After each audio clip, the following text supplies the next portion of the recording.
welcome back to my channel. Amanda here, and I am going to be working through a recent sermon that I heard and at church, and so I'm going to be taking my sermon notes and putting them into my Bible. I'm going to hopefully be able to create a little tip-in with this scrap piece of scrapbooking paper, and then I am also going to be using the Print Pray Slay's newest set. This is the Scribble Stamp Elements, and I just loved this black and white element, and I'm going to be pairing it with some acrylic paint.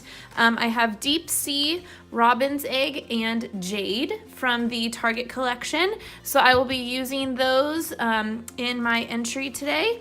And maybe applying it with some baby wipes, possibly with some paintbrushes. I haven't quite decided yet. And then I have some washi tape as well. So we're gonna go ahead and put you guys on fast forward and get started. So I went over all the supplies that I'm going to be using, and I actually end up not using the color Jade, but instead I used the color Bright Teal a little bit later in the video, but I just wanted to preface with that. So when you see me reach for a different color that I didn't talk about at the beginning of the video, that is why. I just felt like the color Bright Teal matched the tip-in a little bit better. And I will use some acrylic paints to kind of lighten this up, but I'm applying my paint with a baby wipe, and it was pretty saturated and pretty wet, and so it did you can still read underneath the acrylic paint. And then the other two colors, I'm gonna just use a dry paintbrush and just kind of layer them on top of the paint. I didn't dry in between each layer, but I will dry at the final product of it. I wanted to really just talk about the heart behind my entry today, and what the sermon was talking about, and how I kind of worked through it. A lot of my process is kind of self-explanatory. That Printable is printed on the clear sticker paper, so you'll see me be able to cut that out and stick it on the page, around the page, and just where I had the paint splotches, and I just love how it turned out. And so while you guys are watching me get some paint and stickers on the page, I'm just going to kind of go through my sermon notes that I have. So the series that we were talking about in church is called Simply Blessed, and my church is Central, and I will link the sermon down below so you can check it out for yourself. Obviously, I probably will not do as good of a job as my pastor, but I just kind of will give you the fast forward version. We're working in 1 Chronicles chapter 4. Verse 9 through 10, and it's the story of Jabez, and it's one of the shortest biographies in the Bible. And so we found out that Jabez means pain, and he, right away from the beginning, he had to kind of overcome his circumstances. I mean, his name was pain, and he wasn't going to let his name define him. He was going to continue to be honorable, and our pastor said, you know, your pain only defines you when you allow it to, and I just loved that idea. This sermon was all about being blessed within your mess, and so we always pray that God is going to get us out of our mess and, you know, get us through it, and sometimes it's just hard to understand that he is actually in the mess with you, and he's actually going to bless you within the mess. So yes, he will get you out, but he's also there with you. And that was also something that just really stuck out to me. And a mess is a perfect place for a miracle. There is no better time or place for a miracle than within the thick of life and within the thick of a mess. And that was all that this sermon was talking about, and the story of Jabez. And so he overcomes his circumstance. He believes above it. He doesn't let that really define him, but he instead lets what God has for him define him. And our pastor also talked about, don't be afraid to ask for a better life. So Jabez asked to expand his territory and for God to be there with him throughout the whole thing.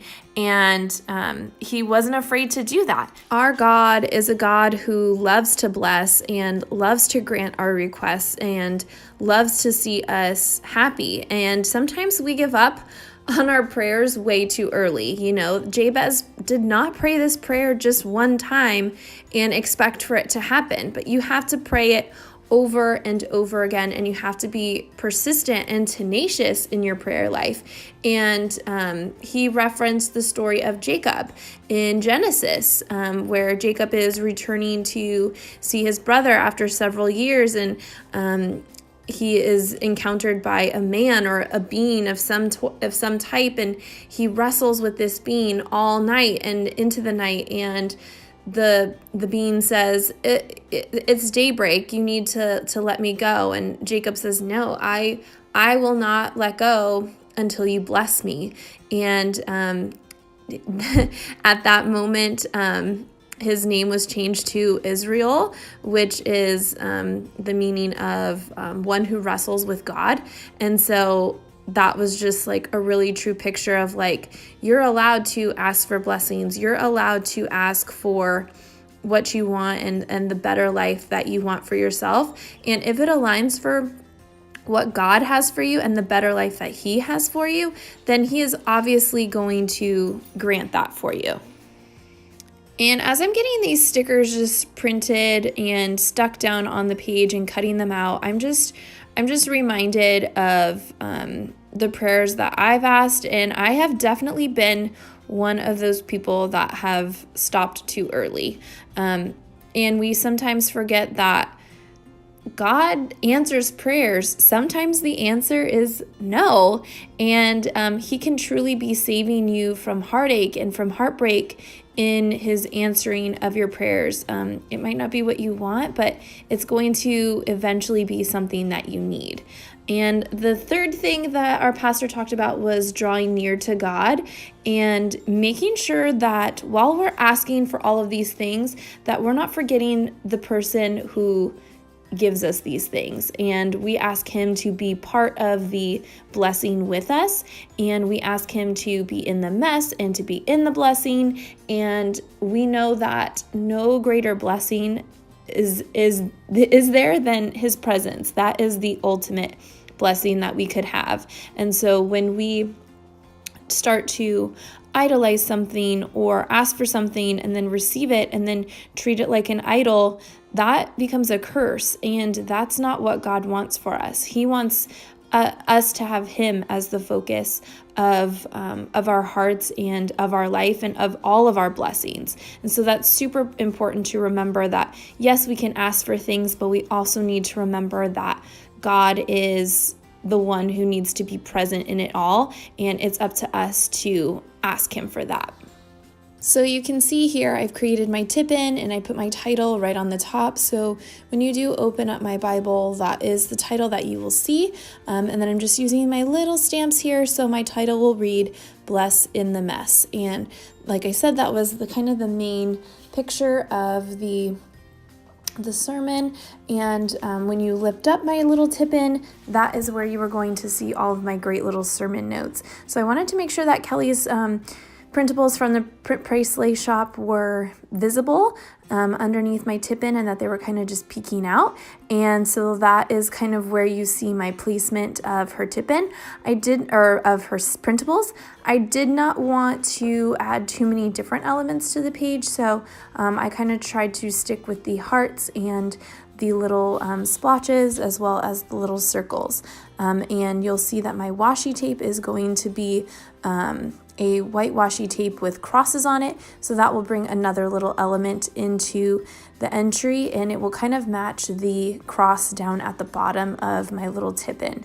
So I'm just opening up my sermon notes and figuring out which way I want my tip-in to go, if I want it to flip up or if I want it to flip like a book, and I ultimately decide to have it flip open to the top. And so I start writing on the back side on the bottom part. So then when you flip it up, you can read down the whole margin, and it will be in order. You won't have to read anything upside down or out of order. And that was where I kind of wanted to get all of my notes. It's basically everything that I talked about towards the beginning of my video, going through the sermon notes and the key takeaways that I wanted.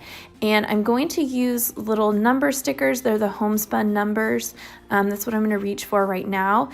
And that is going to be where I kind of separate each of my thoughts and have that on there. And so I'm gonna cut out a lot of this writing part because you don't need to see me write on the back of my tip-in, but that is kind of how I decided to get my sermon notes on the page. Now, to get it to line up and get it onto the page, that's where I reach for my washi tape.